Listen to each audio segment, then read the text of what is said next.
اللهم صل على سيدنا شفيعنا حبيبنا مولانا محمد وبارك وسلم صلاة وسلاما عليك يا رسول الله صلى الله تعالى عليه وسلم. باب ما جاء في النظر إلى الميت إذا أدرج في أكفانه. یہ باب میت کو کفن پہنانے کے بعد اسے دیکھنے کے سلسلے میں ہے.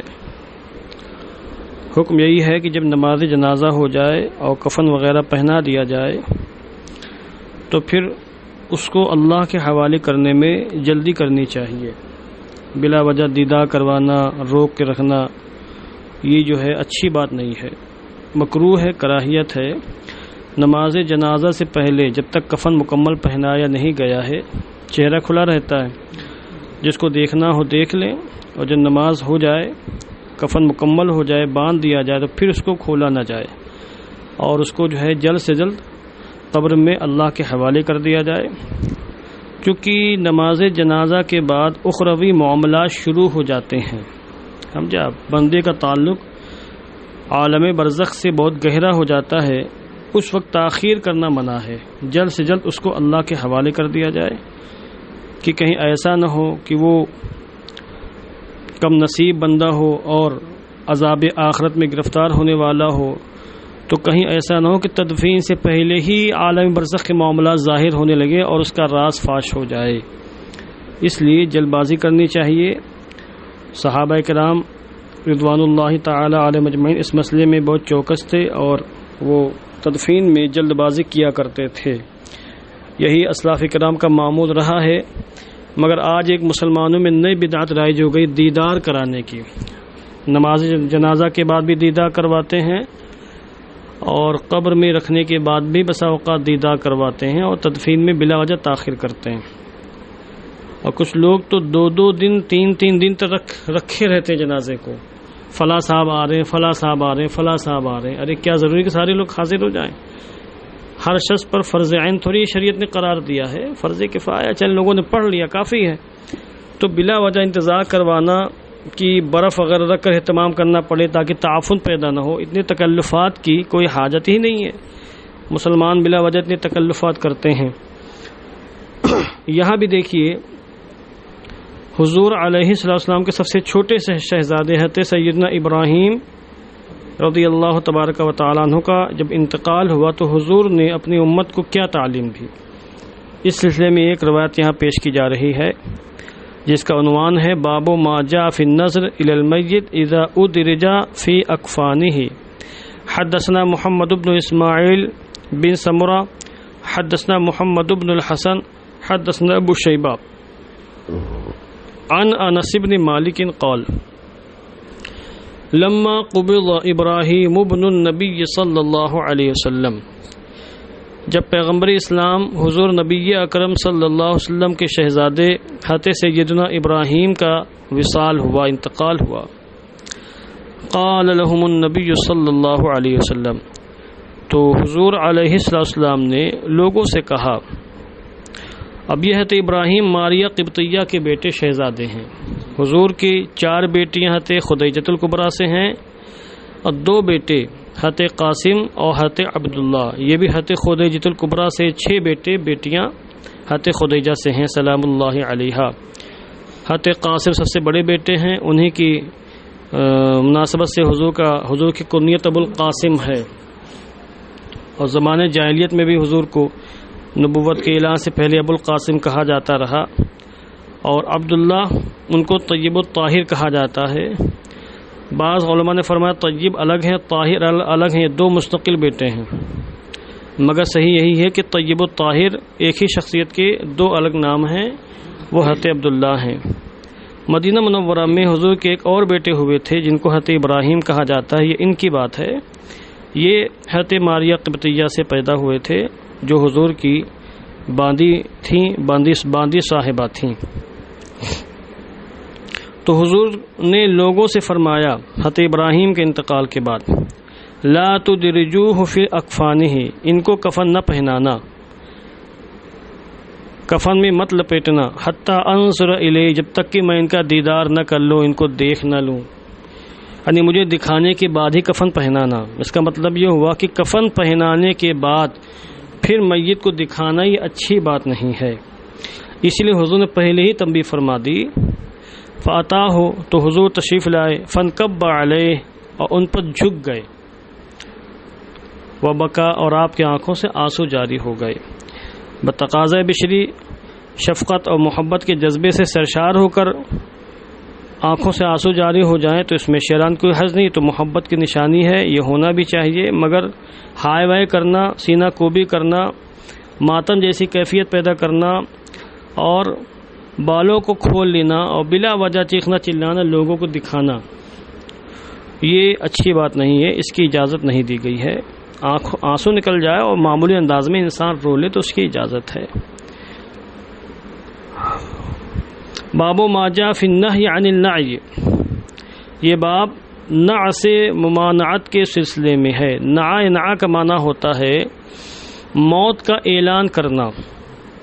یہاں تو ہمارے مؤذن صاحب اعلان کرتے رہتے ہیں کہ فلاں صاحب کا انتقال ہو گیا، فلاں صاحب کا انتقال ہو گیا، تو نعیٌ یہ منہی عنہ ہے یا نہیں؟ یہاں تو نعیٌ منہی عنہ ہے، منع کیا گیا ہے موت کا اعلان کرنے سے۔ تو اب اس کو سمجھنا ہوگا کہ موت کا اعلان کس انداز سے کرنا منع ہے۔ اس زمانے میں طریقہ یہ تھا، جب کسی کا انتقال ہو جاتا تھا تو لوگ بازاروں میں، کوچوں میں، گلیوں میں، نگر نگر، ڈگر ڈگر، بستی بستی، قریہ قریہ جا جا کر باقاعدہ اعلان کرتے تھے فلاں صاحب کا انتقال ہو گیا۔ اعلان کرنے والے کرایہ کے ٹٹو ہوتے تھے، باقاعدہ کرایہ پہ لیا جاتا تھا، پیسہ دیا جاتا تھا، اور وہ باقاعدہ جا کے اعلانات کیا کرتے تھے موت کا، تاکہ جو مرا اس کی اہمیت واضح ہو کہ کتنا اہم انسان مرا ہے۔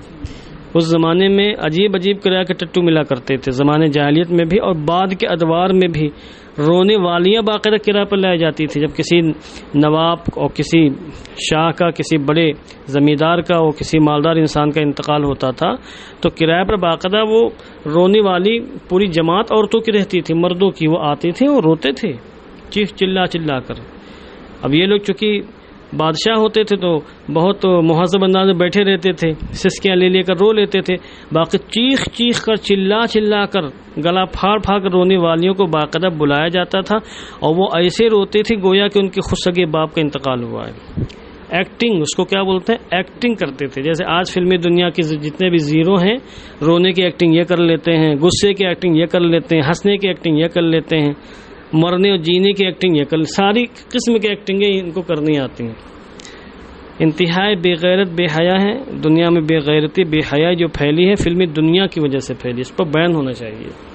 اگر دنیا کے لوگ دنیا سے ننگے پن کو اور یانیت کو، بے حیائی کو ختم کرنا چاہتے ہیں تو سب سے پہلے فلموں پر بین لگائیں، ہر قسم کی فلموں پر بین لگ جائے گا تو یہ ساری بے حیائی خود بخود ختم ہو جائے گی۔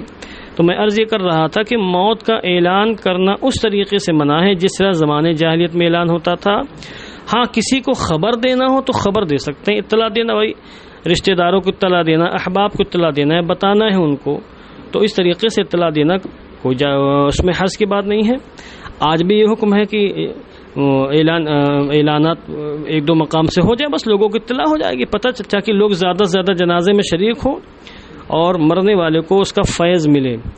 آج بھی یہ حکم، اس کی اجازت نہیں کہ لوگ جو ہے بازار میں کرلا مارکیٹ چلے جائیں، وہاں چیخ چیخ کا اعلان کرنا شروع کریں فلاں صاحب کا انتقال ہو گیا، یا دیونار چلے جائیں وہاں چیخ چیخ کے اعلان کریں فلاں صاحب کا انتقال ہو گیا، اس کی آج بھی اجازت نہیں ہے۔ تو یہ وہ نع ہے جو منع ہے، جس کی ممانعت ہے۔ باقی اعلان کرنا تو اس کی اجازت ہے، تو شروع سے ہی چلا آ رہا ہے کہ کسی کا انتقال ہوتا تو باقاعدہ اعلان کیا، باقاعدہ لوگوں کو خبر دی جاتی تھی، باخبر کیا جاتا تھا۔ تو اس وجہ سے اب اس میں دیکھیے میں نے پورا خلاصہ آپ کو بیان کر دیا ہے۔ وعلیکم السلام، وہ ہو گیا آپ کا پورا اسی میں نا؟ چلیے اب حدیث پاک دیکھیں آپ۔ حدثنا عمرو بن رافع حدثنا عبد الله بن المبارك عن حبيب بن سليم عن بلال بن يحيى قال كان حذيفة اذا مات له الميت۔ ہے تو حذیفہ کا معاملہ یہ تھا کہ جب ان کے گھر میں کسی کا انتقال ہوتا تھا، ما یعول کے اعتبار سے میت کہا گیا، کسی مرنے والے کا انتقال، کسی میت کا انتقال کیسے ہوگا؟ انتقال کے بعد تو میت بنی ہے۔ تو کسی شخص کا انتقال ہوتا تھا، قالت آپ فرماتے لا تؤذنوا به احدا، کسی سے بھی اس کا اعلان نہ کرنا، اس کی اطلاع کسی کو بھی نہ دینا، یہ لا تؤذنوا باب افعال سے۔ انی اخاف ان یکون نعیا، کیونکہ مجھے ڈر ہے کہ یہ وہ اعلان بالموت نہ ہو جائے جس کی ممانعت آئی ہے۔ نعین کا معنی اعلان بالموت، موت کا اعلان کرنا۔ اب وہ کہتے ہیں انی سمعت رسول اللہ صلی اللہ علیہ وسلم بأذنی ہاتین، بأذنی ہاتین، سمجھے آپ، اذنین ہے باحرف جر داخل، اذنان باحرف جر داخل تو اذنین ہوا، اور پھر تثنیہ کی اضافت کی گئی یا متکلم کی جانب، تو نون تثنیہ گر گیا، ادغام ہو گیا یا کا یا میں، تو کیا ہو گیا بأذنی ہاتین۔ ہاتین اس میں اشارہ ہے، کیونکہ مشار الیہ جب مضاف الیہ ہو بترکیب اضافی ہو تو اس میں اشارہ کو بعد میں لایا جاتا ہے۔ جیسے میرا یہ مدرسہ خوبصورت ہے، مدرستی ہذہ جمیلہ، مدرستی ہذہ جمیلہ، ایسے ہے۔ کہتے میں نے رسول پاک صلی اللہ علیہ وسلم کو اپنے ان دونوں کانوں سے فرماتے ہوئے سنا، ینہا عن النعی، اپنے ان دونوں کانوں سے میں نے حضور کو اعلام بالموت سے منع کرتے ہوئے سنا ہے کہ موت کا اعلان مت کرو، جس طرح زمانے جاہلیت میں باقاعدہ لوگ موت کا اعلان کرتے تھے، مگر آج موجودہ زمانے میں جو مساجد سے کسی کی مرنے کا انتقال ہو جاتا ہے تو شرعاً جائز ہے، چونکہ بازاروں میں اعلان کرنا نہیں ہوا، بازاروں میں گلی کوچوں میں آج بھی اعلان کرنا منع ہے۔